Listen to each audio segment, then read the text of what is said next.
প্রধান উপদেষ্টার পদত্যাগের গুঞ্জন গতকাল থেকে শোনা যাচ্ছে।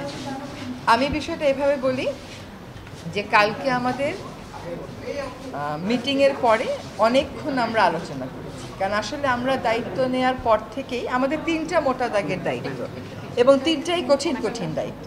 একটা দায়িত্ব হচ্ছে সংস্কার, একটা দায়িত্ব হচ্ছে বিচার, একটা দায়িত্ব হচ্ছে ইলেকশন।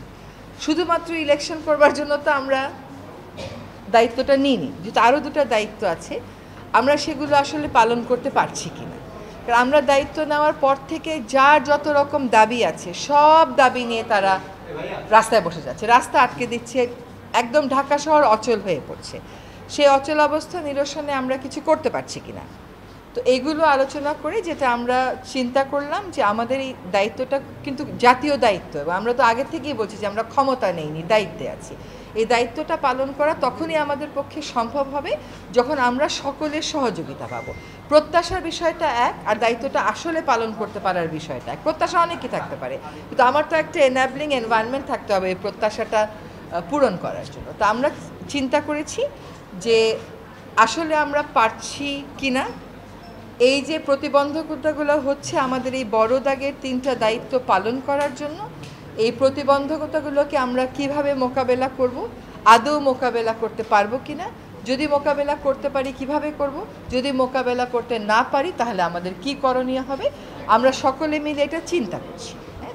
আর প্রধান উপদেষ্টা যদি কোনো সিদ্ধান্ত নেন কোনো ব্যাপারে, আমি প্রথম থেকেই বলে এসেছি যে উনি একটা সময় দিয়েছেন, ডিসেম্বর থেকে জুনের মধ্যে নির্বাচন হবে, তার একদিনও এদিক সেদিক হওয়ার কোনো সুযোগ আমাদের পক্ষ থেকে নেই। কাজে এইগুলো নিয়ে অন্য ধরনের কোনো কথা বলারও কোনো সুযোগ হওয়া উচিত ছিল না, কারণ বারবারই বলা হচ্ছে যে একটা সময়সীমা দিয়ে দেওয়া হয়েছে। এখন কিছু কিছু গুরু দায়িত্ব তো আছে, সেগুলো পালনের সাথেও তো মাসের একটা সম্পর্ক থাকতে পারে। তো ওনার যদি কোনো কিছু বলার থাকে, আমি নির্বাচনের প্রশ্নেও বলেছি, দায়িত্ব পালনের প্রশ্নেও বলেছি, ওটা আপনারা ওনার থেকেই শুনবেন। ম্যাস পিপলকে একই ইনফরমেশন যে আমরা যদি আমাদের দায়িত্ব পালন করতে পারি তাহলেই আমাদের দায়িত্বে থাকাটা প্রাসঙ্গিক। যদি দায়িত্ব পালন করতে না পারি, আমাদের যার যার নিজস্ব অনেক কাজ আছে, তাহলে দায়িত্ব পালন করাটা আর প্রাসঙ্গিক থাকলো কিনা।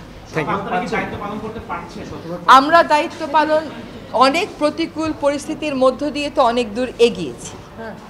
আমরা রিফর্ম কমিশনগুলো তাদের রিপোর্ট দিয়েছে, সেই রিপোর্টের উপরে রাজনৈতিক ঐক্য গড়ার প্রক্রিয়াটা শুরু হয়েছে, সকল রাজনৈতিক দল সেখানে পার্টিসিপেট করছে। এটা কি পারা না? এটা তো পারা। আমরা একটা নির্বাচনের সময়সীমা বলে দিয়েছি যে ডিসেম্বর থেকে জুনের মধ্যে অবশ্যই হবে, সেটাও একটা পারা। আরেকটা হচ্ছে বিচার, ট্রাইব্যুনাল একটা ছিল, এখন 2টা হয়েছে। আগামীকাল থেকে ট্রায়ালের আনুষ্ঠানিক পর্যায়ে শুরু হবে, কিন্তু জিনিসগুলো স্মুথ যেতে হবে, এইগুলোতে যাতে কোনো রকমের প্রতিবন্ধকতা না আসে, সেটা প্রথম থেকেই আমাদের একটা আহ্বান ছিল। এখন এই কাজগুলো আমরা সঠিক প্রক্রিয়াতে শেষ করতে চাই সকলের সহযোগিতা।